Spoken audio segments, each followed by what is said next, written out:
Next story, just sickening. A video has surfaced showing a teen urinating on a store shelf. This happened at a Walmart in Porter. Well, this video has been shared so many times it caught the attention of police. And less than an hour ago, investigators say they have learned who that teenager is. They know his name, and we've learned he is 15 years old. Investigators also confirmed that the entire stupid and criminal act also captured on store surveillance cameras. Stupid is right. Josh Marshall has more details and looked deeper into a disturbing trend.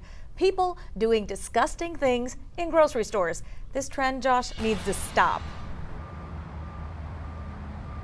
Right, it's just ridiculous. It all started back when people started licking ice cream inside the stores. Then it was the mouthwash challenge, and now there's a teenager who has urinated inside of this Porter Walmart. The reactions to that video online ranged from people laughing all the way to others wondering who would do something like this. Our mental health expert weighed in. After the teens took this video, sheriff's deputies say Walmart staff stopped the teens trying to steal a case of beer. They were let go, but staff didn't know what had just happened inside.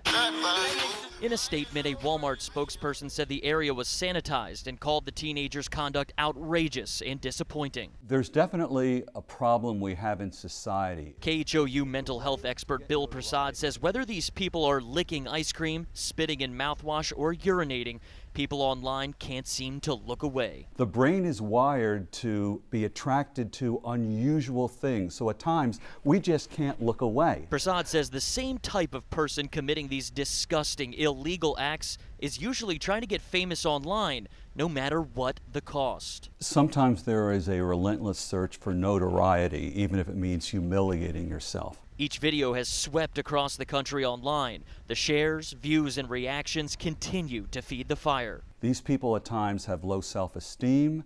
They believe that the measure of their character has less to do with who they are and everything to do with how many likes and how many views they get. Social media aside, the Montgomery County Sheriff's Office sent a warning you wouldn't think needs to be said. The statement reads, tampering with consumer products is not only morally reprehensible, but can be a felony offense by which offenders will be charged. Just ridiculous. That 15-year-old teenager in this case, they're still looking for the other at least 2 teenagers. They could be charged anywhere from a misdemeanor all the way up to criminal mischief, which in Texas can carry a felony charge. Back to you.